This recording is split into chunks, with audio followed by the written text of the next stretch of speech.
Dutangiye tugusuhuza kandi tukwifuriza amahoro ndetse n'imigisha biva ku Mana Data wa twese, weho mukunzi wacu ukurikirana ibiganiro, inkuru tugenda tugeza ku bagenerwabikorwa bacu ba buri munsi.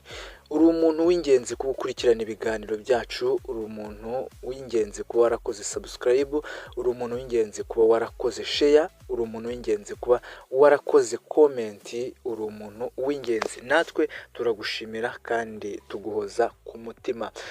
Munyemerere gato uyu munsi ngaruke nibaza cyangwa se nawe nkubaza cyangwa se mvuga uko ibintu mbibona, nawe umbwira uko ubibona, cyane cyane ko mfite uko ibintu mbibona ariko nawe ufite uko ubibona. Ibi bintu ubibona gute? Ni iyihe mpamvu abakozi b'Imana, abapasitori, abahanuzi, abavugabutumwa ari bo bantu hano kuri ino mihanda bakomeje kugenda bibasirwa, ariko kandi ari nabo bantu bakomeje kugenda bagaragarwaho n'amakuru n'amateka atari meza? Ahangaha turaza kurebera hamwe ni iyihe mpamvu abo twita abanyamahanga, abo twita ko ari abanyabyaha, usanga bo ubwabo babasha kubika ibanga ryabo ndetse n'abo baziranye nabo bakababikira ibanga, ariko abitwa ko ari abakozi b'Imana kubika ibanga akaba ari ikintu cyabananiye, akaba ari ikintu cyabagoye. Turaza kureba ni iyihe mpamvu. Ndatanga nk'urugero rumwe, nk'uwitwa Dorimbogo ni Vava, niko tumuzi nk'umuntu wagaragaye muri social media ari umukobwa aririmba za ndirimbo ze dore imbogo dore imvubu, atanga ibiganiro bigiye bitandukanye, harimo ibishegu, gutukana n'ibindi, ariko twaje kumenya yuko afite abana ari uko yapfuye, ari uko yitabye Imana, ari uko yatabarutse, nibwo twamenye yuko atari umukobwa ahubwo yari umugore wari ufite n'abana. Ndetse Vava n'uwamubazaga ku cyitwa kuryamana n'umugabo cyangwa se kuba ari umukobwa, yakubwiraga ko ibyo ngibyo atari ibyo kuzana muri social media. Aya ni amabanga yamenyekanye ari uko yitabye Imana. Nituza kureba turaza gusanga hari n'andi mabanga y'abantu yamenyekanye ari uko ibyabo, ari uko ubuzima bwabo bwagiye ku musozo, ari uko ubuzima bwabo butakivugwa, nko kuba Jay Polly yari afite umugore byari bizwi, ariko abana be ntibari barigeze bavugwa muri social media. Ariko dufite ikibazo cy'uko abitwa abakozi b'Imana ari abantu batazi kubika ibanga, ari abantu batazi kubikana amabanga. Reka wenda mbere kuri ino nkuru ya Pastor Mutesi. Pastor Mutesi yamenyekanye nk'umubyeyi, nk'umumama ufite amagambo akomeza imitima y'abantu benshi bagiye batandukanye. Murabizi nk'amagambo yagendaga avuga ku buzima, ku rukundo, ku bikomere, ku mashyari n'ibindi, ugasanga abantu benshi bapostinga ayo mavideo, ayo magambo ya Pastor Mutesi. Hari abantu benshi bagiye babipostinga kuko byabafashaga, byabunguraga, byabakomezaga. Mbese kumva amagambo ya Pastor Mutesi wumvaga ko ari umubyeyi rwose ufite ubuhanga bw'Imana, ufite ubwenge bw'Imana, wabonekewe n'Imana. Biza kumenyekana yuko Pastor Mutesi yatandukanye n'umugabo we. Ibyo ngibyo abantu ntibabitindaho kubera ko bibaho mu buzima, kandi Umunyarwanda yaciye umugani aravuga ngo utaranigwa agaramye agira ngo ijuru riri hafi.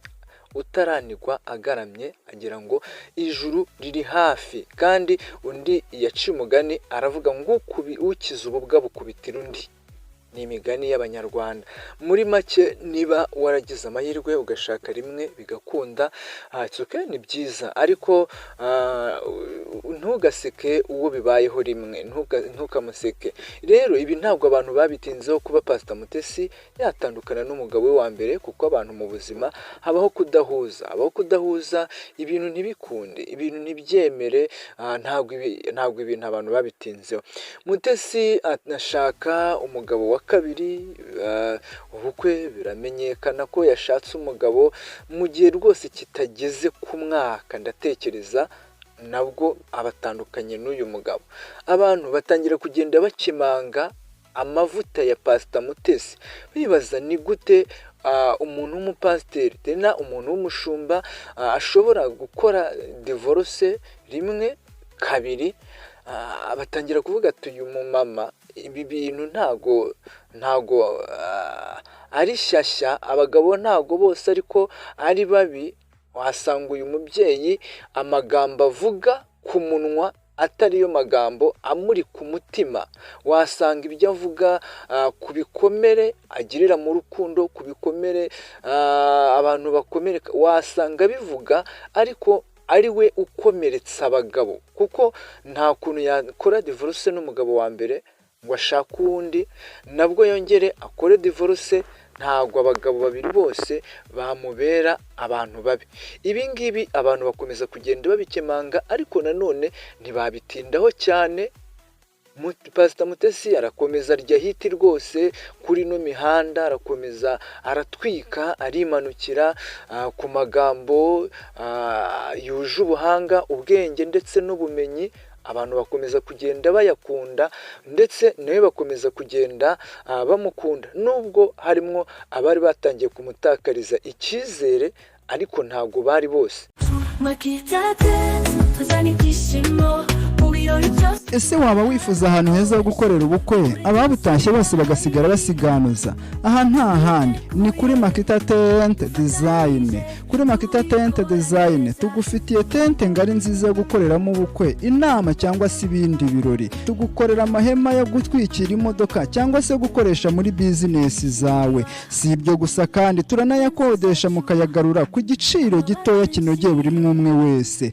Makita Tent Design iherereye Kimironko munsi gato ya Beka. Ukihagera usanganirwa n'icyapa kinini cyanditseho Makita Tent Design. Makita Tent tuzana ibyishimo mu birori byose tuba. Pastor Mutesi muri no mwaka nibwo haje inkuru ivuga yuko uwari ugiye kumurongora, uwari ugiye kumujyana mu mago, uwahinduye ubuzima bwe, uwahinduye icyerekezo cye, uwamuhaye inzozi nziza, uwamuhaye urukundo akamwegurira umutima, nawe akamwegurira uwe, ari we Rusagara yapfuye. Uru rwari urukundo ruri kugenda runugwanugwa abantu batari barumenya, ariko ikigaragara nuko Rusagara yari yaramaje gutera ivi, yari yaramaje kugera mu miryango, ibintu byose biri ku murongo. Igisigaye ari umunsi wa nyuma wo kuza bagakora bibi. Muri make rya jambo rivuga ngo abagore 7 bazashaka umugabo umwe, bamubwira ati twebwe turongore, ikindi twebwe tuzitunga, icyo dushaka ni ukwitirirwa kuba abagore bawe. Ahangaha rero Pastor Mutesi ikigaragara ntabwo ari muri iri jambo rivuga ngo mu minsi y'imperuka abagore 7 bazaza ku mugore umwe. Ahubwo ikigaragara kuri Pastor Mutesi nuko abagabo 7 bazaza ku mugore umwe, ari we Pastor Mutesi.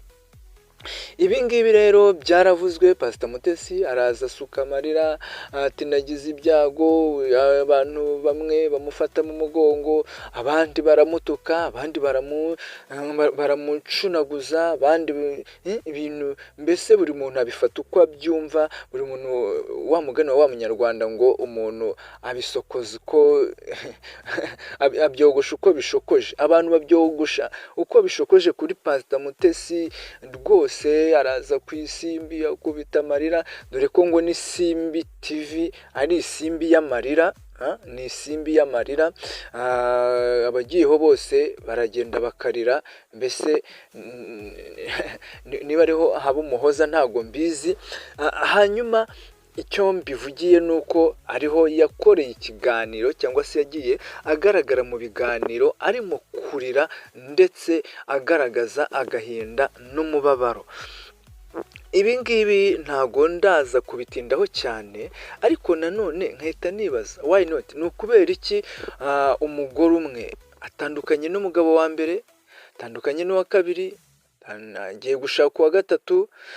Hari umukecuru witabye Imana aravuga ngo abakobwa bafite ubushyuhe, menya n'abapasiterikazi nabo bafite ubushyuhe. Kubera iki mvuze ngo abapasiterikazi nabo menya bafite ubushyuhe?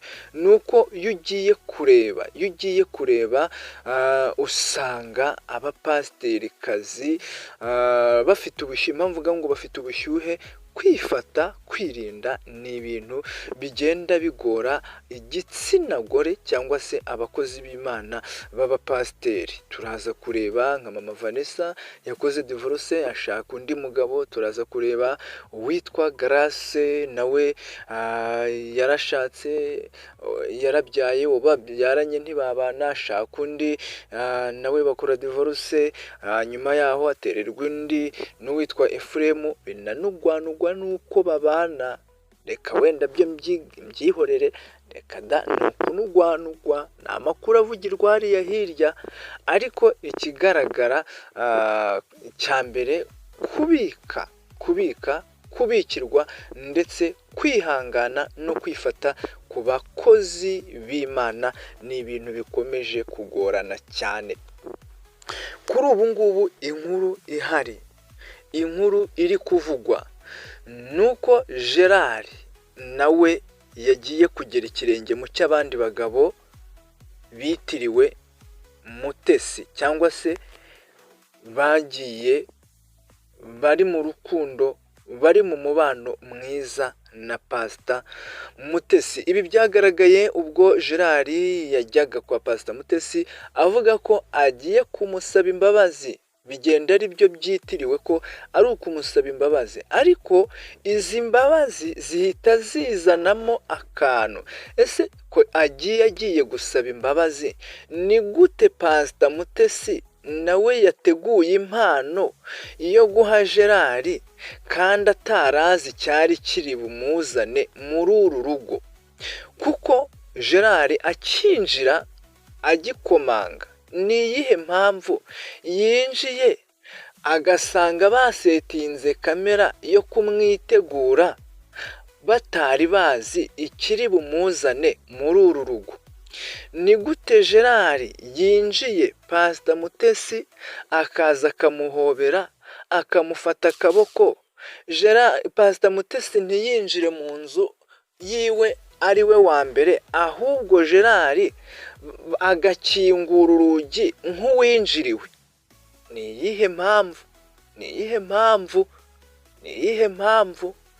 akigera mu nzu arapfukamye, akimara gupfukama Pastor Mutesi ahita azana udushokora, ahita amuha shokora? Nshuti, aba bantu ko batari bagacoca ibibazo byabo, ko batari bakabiganiriyeho, uyu muntu amuramije shokora, ahise agenda amuzaniye amata, amuzaniye kado, amuzaniye ingofero. Izi ni imbabazi Gerard agiye kwaka? Cyangwa iki ni igikorwa cya mbere kigaragaza umubano uri hagati ya Pastor Mutesi ndetse na Gerard? Hanyuma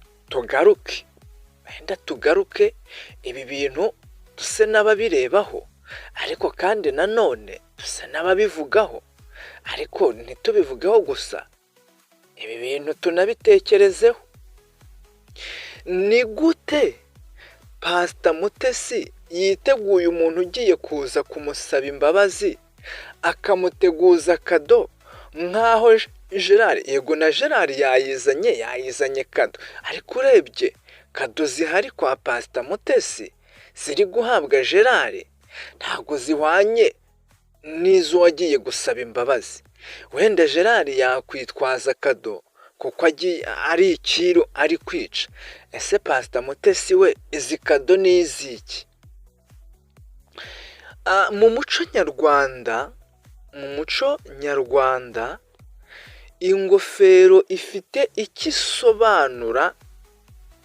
Mu muco nyarwanda ingofero isobanura iki? Iyo umuntu agiye kugusuhuza yambaye ingofero bisaba ngo ayikoreho. Uzarebe n'umusaza iyo agiye kugusuhuza yambaye ingofero ahita akoraho mu rwego rwo kukwereka yuko akubashye. Muri make ni nko kukubwira ati nkukuriye ingofero.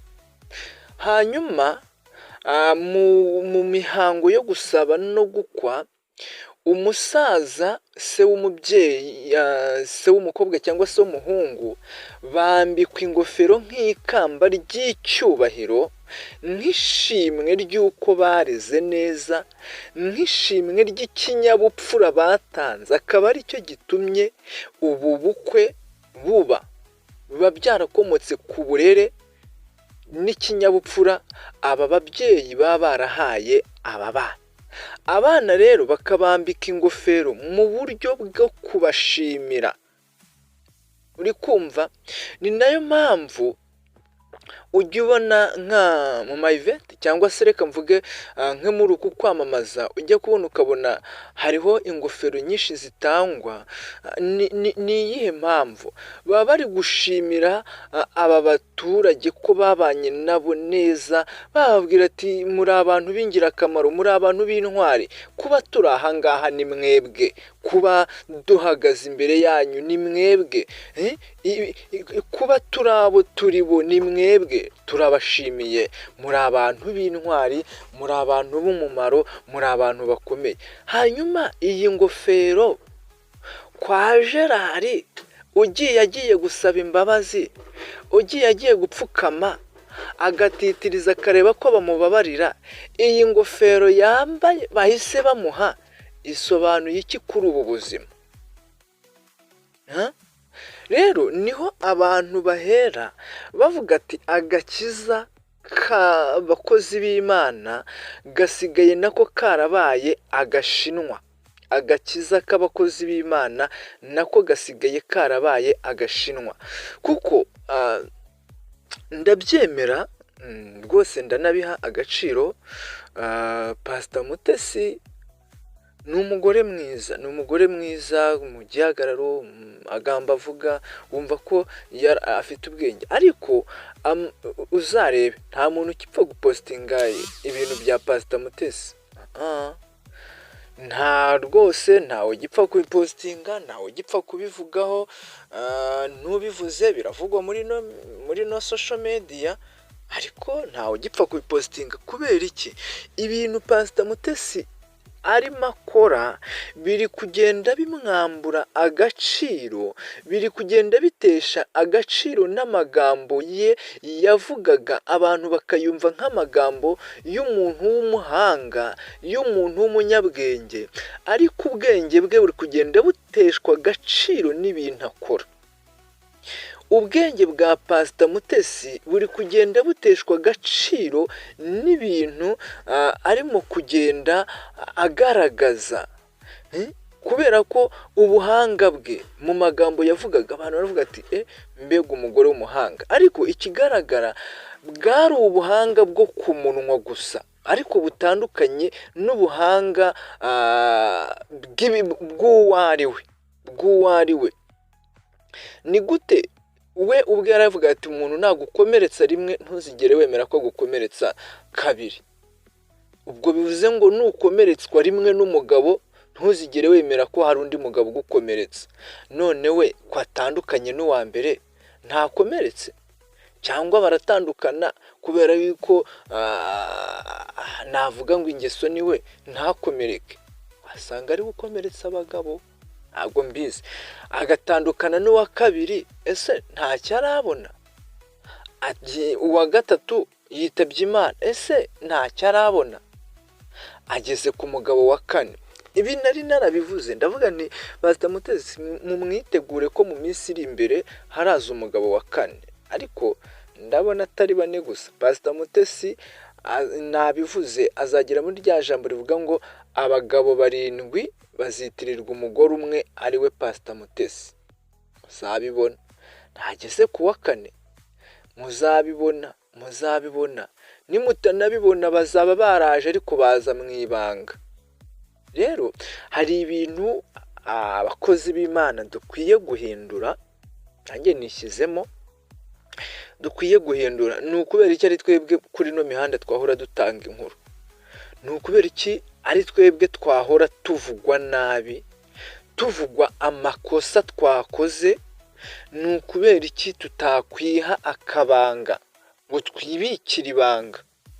Ni ukubera iki abanyamahanga bari kuturusha kubika ibanga? Ni ukubera iki uzajya kubona ubone nk'umubyeyi rwose yarabyaye arapfaka, ariko apfaka afite imyaka mike, ariko akavuga ati ngewe ngomba kurera abana banjye, ntabwo ngomba kubazaniramo undi mugabo.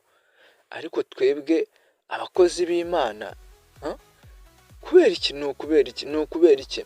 Hari ibintu bigomba guhinduka, hari ibintu bigomba gukosoka, kubera ko bapasiterine murimo muratukisha izina ry'Imana, murimo murandagaza ubwoko bw'Imana, ibintu bidakwiye na gato, ibintu bitari sawa, ibintu bidafite indangagaciro zaba tureke za gikristo n'iza kinyarwanda ntazo. Nta ndangagaciro za ndi umubyeyi muri kugenda mugaragaza. Ibi rero biri kugenda bituma mutakaza umwimerere w'ivugabutumwa. Ejo bundi umugabo umwe witwa Sekazuba yaravuze, aravuga ati mbere wagendaga mu modoka, abantu bavuga ati pastor, abantu bagahita bagira icyizere bakavuga ati ubu turagera amahoro, turagereho tugiye amahoro ubwo turi kumwe n'umupasiteri. Ariko ubu ntabwo ariko bikimeze, ubu ngubu musigaye mugenda bavuga ngo pastor, abantu bagahita bagati apu nuriya ni wa mutekamutwe. Ibi ntabwo ari uko turi abatekamutwe, ahubwo ni imbuto zimwe na zimwe. Muri make abapasiteri, itorero ry'Imana, abakristo muri rusange barinjiriwe, kandi kugira ngo binjirirwe nta kindi byasabaga, nuko hazaga abasa n'abakozi b'Imana kandi atari abakozi b'Imana. Turagushimiye weho wabanye natwe, weho wakurikiranye iyi nkuru yacu. Ese wowe urabyumva ute? Ubibona ute? Niki cyakorwa? Niki cyahindurwa? Ni iyihe nama wumva watanga? Ni ikihe gitekerezo wumva watanga? Ese niki kigomba guhinduka? Niki abarokore bagomba guhinduka? Niki bagomba guhindura? Niki abavugabutumwa bagomba guhindura? Niki abapasiteri bagomba guhindura? Ese niki mubona harabuze iki se ngo uyu murimo w'Imana ugende neza, ngo aba bantu b'Imana bagaragare neza? Turagushimiye, komeza ubane natwe ukurikirana n'izindi nkuru n'ibindi biganiro tugenda tukugezaho 5 kuri 5. Amahoro y'Imana abane nawe. Shalom.